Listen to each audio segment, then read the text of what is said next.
The Ukrainian peace formula and its implementation is the main topic of negotiations in Saudi Arabia this week. High-ranking officials from 30 countries, including the United States, are expected to take part in the meeting in Jeddah. Washington calls these negotiations a chance for the United States to directly hear the Ukrainian side. We do, of course, support this summit. We have long said that it is important that Ukraine be in the driver's seat when it comes to any potential diplomatic resolution to this war.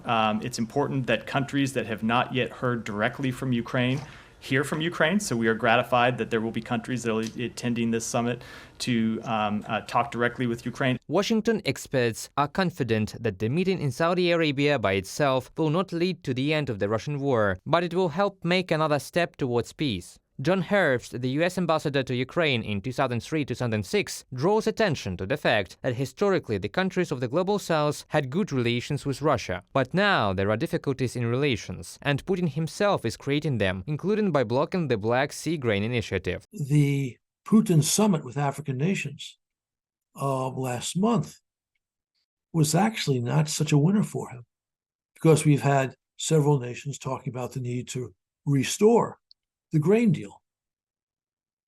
So there's been some slippage in the Global South of support for Putin. The whole world is watching in real time how Russia fires missiles at the civilian infrastructure of Ukraine and kills civilians. Photos, videos, reports of eyewitnesses are available online. But this may not be enough to convince some developing countries to change their support for the Kremlin or neutrality to condemnation of Russia's war against Ukraine. Melinda Herring, an expert of the U.S. Atlantic Council, believes. Many of these countries have had deep relationships with Russia, right?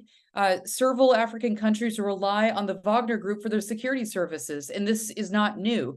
So the links are denser between Moscow and Kar, for instance, rather than Kar in Ukraine.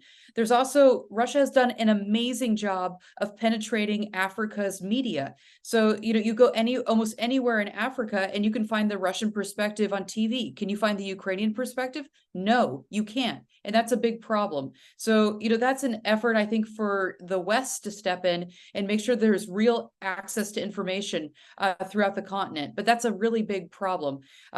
Ukraine has done a really good job trying to increase its exposure and its arguments in the Global South, but it's really hard for these historical relationships, and also just the media penetration issue is quite hard as well. Analysts with whom we managed to communicate agree that the recognition by the countries of the Global South of at least several points of President Zelensky's peace plan will be considered a victory for Ukraine at the summit in Saudi Arabia. The main focus is on the clause that reads withdrawal of Russian troops and cessation of hostilities. This week, the White House announced that it had begun negotiations with Kyiv on security guarantees to Ukraine before joining NATO. This is a continuation of the joint statement of support that President Biden made together with President Zelenskyy and the leaders of the G7 countries in Vilnius. From the commentary of the White House for TV channel Freedom. This summit in Jeddah is another opportunity for the Ukrainian and American delegation to check the clock on the issue of Ukrainian and global security in the face of Russian aggression and strengthen the world anti-war coalition. Reported by Mike Hoffman from Washington, Pavlo Stelmach, UATV News.